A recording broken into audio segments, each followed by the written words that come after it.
The Alpine Experience demo truck is a one-of-a-kind mobile showroom that brings the Alpine brand to life through an immersive audio experience. Designed to showcase Alpine's latest car audio products, this demo truck is equipped with state-of-the-art technology and carefully crafted installation that allows visitors to experience Alpine's products in a real-world setting. Whether you're a car audio enthusiast, a music lover, or just curious about the latest in car audio technology, the Alpine Experience demo truck offers a unique opportunity to see, hear, and touch Alpine's products like never before.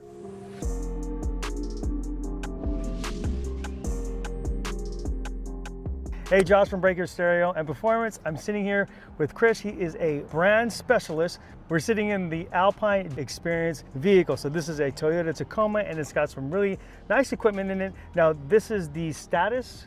Yes, Josh. Okay. This is the full status system. Okay, a full status system. And then you guys do have something that's above this, and that's the F1. F1, correct. F1, okay. So that's not that, that's very expensive.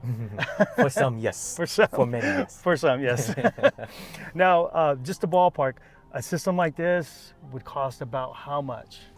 Realistically, if a customer were to buy a full status system, it would be roughly a little under $8,000, depending on how many amplifiers you add on, how many subwoofers. Okay. But give or take a little under $8,000. Okay, and that's just the equipment, or do you think the equipment with the installation? That would be just equipment. Just equipment alone. Okay, so in probably a few thousand, 2,000, 3,000, 4,000, it can go up there when it comes to custom installation. But it's safe to say maybe in that $12,000 range with installation and everything, probably. Safe to say. Safe to say that. Okay. So with installation, this is a $12,000 system we're going to be listening to. Okay. So Chris, go ahead and explain to us exactly what's in here. Let's go ahead and start with the head unit because I'm seeing the F509 in here. Yes. So starting with the head unit, Josh, is the Halo ILX F509. This is the latest radio we have. It has all the bells and whistles, wireless CarPlay, wireless Android Auto, high resolution music capable, especially with the high definition screen. The sound quality is excellent. You got lots of controls here with the EQing, time alignment, and the display is awesome. Okay, but we're not necessarily using this as, let's say, if we're doing high quality music playback, we're not necessarily using this, correct? Correct. Okay, so what we are using is these pieces here. Yes, so in this Tacoma, what we're using is integrated, but as a standalone source, when you really want to have the high resolution file, detailed music, you would use the black box in conjunction with the Commander as a source. Right, okay. So this source is great. It has lots of flexibility. We can listen to high resolution up to 24-bit, 192 kilohertz. And then we get that those music files from the USB. Correct. Okay. So customers can go on HD tracks. I've got mine from Qobuz. You can download the files. They have 96 kilohertz, 24-bit. They also have 192 kilohertz, 24-bit. Okay, so at the end of the day, you have your flexibility on what files you want to download. But this system, this unit can actually process that high bandwidth. So let's just talk about the difference between Bluetooth, because this does have Bluetooth as well? It does. Okay. It does. So what's the limitations that you get with Bluetooth versus if you're running off the USB at 192? So unfortunately, for all the iPhone users out there like myself, we are limited on what iPhone is capable of. Right. But if you use an Android, for example, an Android phone, a Samsung Android, it might have LDAC, App X, App X HD. So you do have that capability with those phones to stream music directly, to utilize high resolution through Bluetooth playback. Okay, now support that. Yeah. It will support it. Yeah. Now with Bluetooth, there is limitations in theory that there's interference, but you still get the high resolution sound or close to it at that source with Bluetooth capability. Okay, okay, good. That's good to know. All right, so let's go ahead and talk about the speakers that are in here, and let's go ahead and start with the pillars. Yeah, so these were custom-made pillars. It's housing the HDZ-65 So you have your mid, your tweeter, your full size. It's a large bandwidth driver. Okay. And then in the door is the 6.5-inch Status HDZ mid-bass. So essentially, this is a three-way system. Okay, perfect. Do you know the bandwidth as far as the frequencies that this component set can cover? Yes, so it can actually go up to about, give or take, 45 kilohertz. Okay. And far beyond, even though our human ears can't hear it, that, you get that emotion within the tracks. Right. Especially if you're using that source. Right, beautiful. What's running that? So at the moment, this front stage is powered by the HDP-D90 processor. Okay. So the processor is a 12-channel built-in power, 50 watt by 8, 80 watt by 4. Okay. You can actually bridge those 4 channels, 9, 10, 11, 12, which I'm doing here, Okay. you get 160 watts to it. Oh, gotcha. Okay, that's Now, cool. the last two channels, actually 13 and 14, so customers can do low level out to a mono block amplifier. And that's what you guys did in here. Correct. So Okay. utilizing up to 14 channels. Okay, beautiful.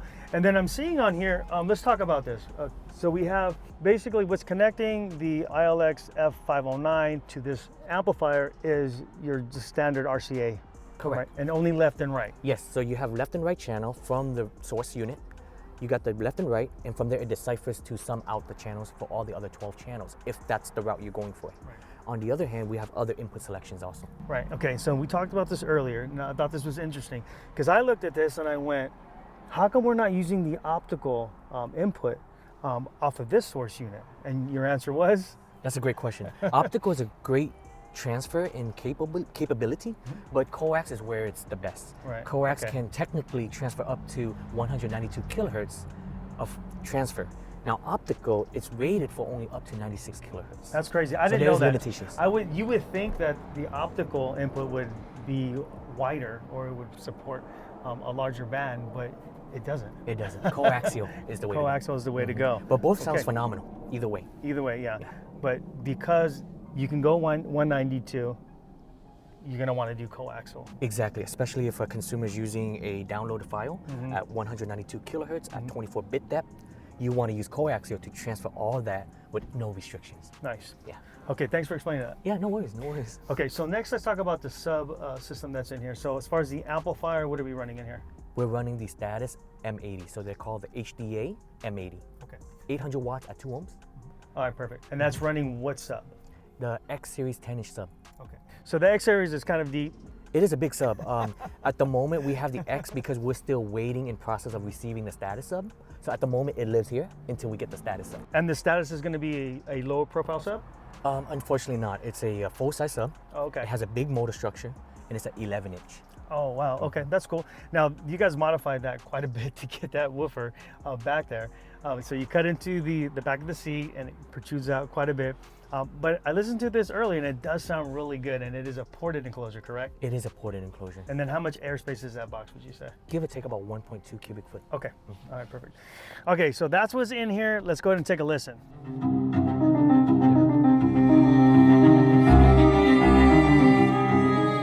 That sounds amazing. Obviously, the staging is incredible, but you can really hear the detail of the music and the instruments, and I'm like, it gave me goosebumps, man. This thing sounds really good.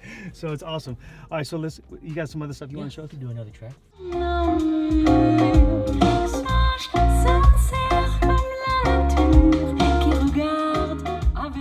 All right, I don't know what she's saying, but it sounds amazing. And if you notice, Josh, we were kind of like in the middle of that venue, watching her play. Yeah, Getting even the the clapping, ambiance. yeah, and the ambiance. You had the, the applause in the background. I mean, it was great, nice and sharp. I mean, it's amazing. I'm blown away. I'm blown away with the way that this sounds. And we are hoping more people can experience that, because many people have not. So Yeah. to receive the Alpine experience, many people are blown away. Earlier we talked about Emma and staging. If you can kind of just explain what they go through, how you get scored and whatnot, just to kind of give people a glimpse of what's out there, because car audio for most people is just they want it to sound good on their commute to work or whatnot. There is a segment that actually appreciates the detail that goes into work like this. So if you can explain that, that'd be great. Yeah, absolutely. So absolutely, Josh. So there's a lot of organizations out there, and I'm still new to them, such as Emma, Ayaska, you have Mecca, you also have I'm familiar WCA. with Ayaska, that's like one of the older ones, if not the original, is that correct? Correct. Okay. They've been around before our time, right? Yeah. Just to show off either SPL or sound quality. But in sound quality segment and all across the board, it's more of how can we replicate music true to the source in a vehicle, like a home audio or live like studio or a performance. And in each of those organizations, you have to replicate with the equipment, with the tuning, with the installation, so that you can get that perceived authenticity. All right, so how is that achieved? Because a lot of consumers, when it comes to their radio, there might be an equalizer, a little bit of time alignment, but how do you achieve that like precise positioning of the instrument on the cello, on the bass snare, on the vocalist? How's that done? So in essence, it makes up of a lot of things. Okay. So for an example, you mentioned to get the staging, it's time delay. So you start with time delay within a DSP like the D90, you're able to set time delay. From there is placement of the drivers and then equalization. Okay. So you mentioned about EQing.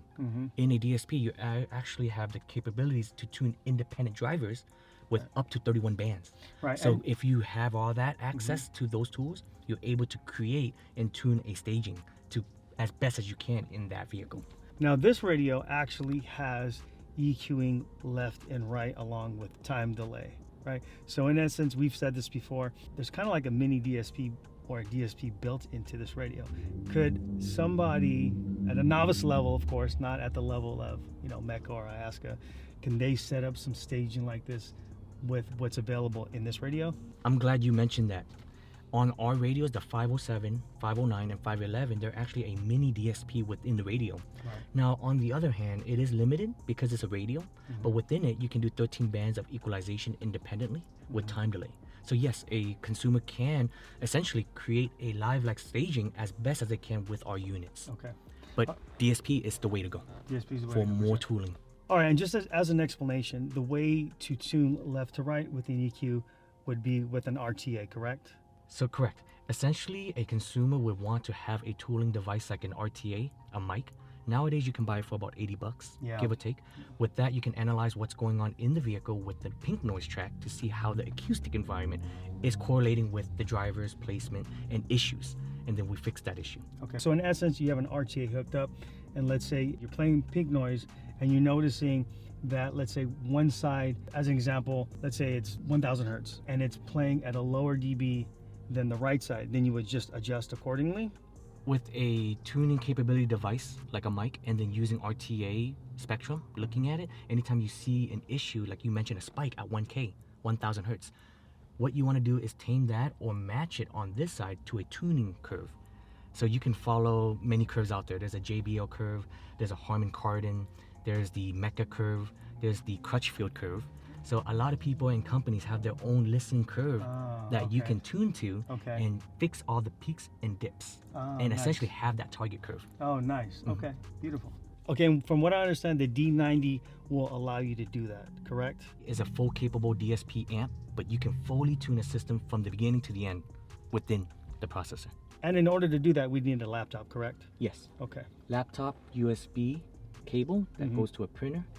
It's just a regular printer to USB. Plug it up and you get the communication with the DSP amp. Got it. Tuning through the laptop. Got it. So this truck sounds amazing. Thank you, Chris, for coming out here and explaining this and showing this to us. We definitely appreciate that. Thank you, Josh.